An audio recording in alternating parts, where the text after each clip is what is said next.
Hello అందరికీ, welcome to Telugu bedtime stories.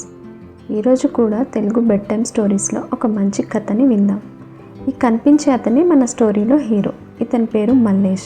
ప్రతి స్టోరీలో లానే ఈ స్టోరీలో కూడా హీరో చాలా మంచివాడు. ఊరిలో అందరికీ సహాయం చేస్తూ అందరి చేత మెప్పు పొందేవాడు. మల్లేష్కి 5 మంది కొడుకులు. 5గురు కూడా ఏదో ఒక విషయానికి ఎప్పుడూ గొడవ పడుతూ ఉండేవాళ్ళు. ఇంట్లోనే కాదు, బయట కూడా ఏదో ఒక విషయానికి ఎప్పుడూ ఏదో ఒక తగాదా తెచ్చేవారు. ఇది ఇలా ఉండడం మల్లేష్కి ఎంతగానో బాధించేది. ఈ విషయాన్ని కమలకు చెప్పి ఎప్పుడూ బాధపడుతూ ఉండేవాడు. కమల అంటే ఎవరో కాదు, మన హీరో వైఫ్. కమల కూడా చాలా మంచిది. ఇరుగు పొరుగు వారికి ఎప్పుడూ ఏదో ఒక సహాయం చేస్తూ ఉండేది. పిల్లలు కొట్టుకోవడం అనేది, తగాదా పడడం అనేది చాలా చిన్న విషయం. వారు అప్పుడే కొట్టుకుంటారు, అప్పుడే కలిసిపోతారు. ఇలాంటి చిన్న విషయం గురించి మీరు ఇంతలా బాధపడకండి అని ధైర్యం చెప్తూ ఉండేది కమల. ఇది ఇలా ఉండగా ఒకరోజు యథావిధిగా 5గురు పిల్లలు పెరట్లో ఆడుకుంటూ గొడవ పడుతూ ఉంటారు. ఆ గొడవ చప్పుడు ఎక్కడో ఉన్న కమలకు వినిపిస్తుంది. ఇది ఇలా రోజు కొనసాగితే అంత మంచిది కాదు అని కమల ఒక ఉపాయం ఆలోచిస్తుంది. 5గురిని దగ్గరకు పిలిచి, మీరందరూ వెళ్ళి తలా ఒక కర్రను తీసుకుని రండి అని చెప్తుంది. అందరూ తలా ఒక కర్రని తీసుకొస్తారు. మీరు తెచ్చిన కర్రను మీరే విరక్కొట్టండి అని కమల చెప్తుంది.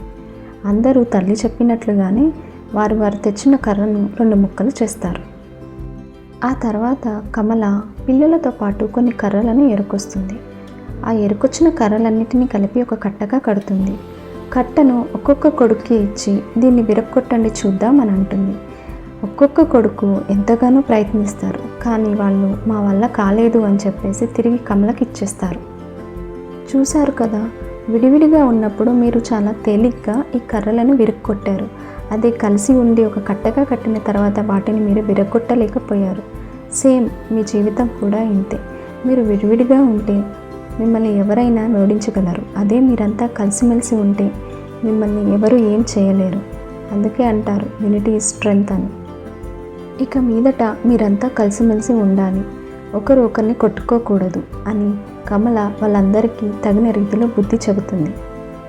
ఆ రోజు నుండి పిల్లలందరూ కలిసి చక్కగా ఆడుకునేవారు. పిల్లలకు బుద్ధి చెప్పిన కమలను పిలిచి మల్లేష్ ఎంతగానో మెచ్చుకున్నాడు. ఆ రోజు నుండి మల్లేష్కున్న బాధ కూడా తొలగిపోయింది.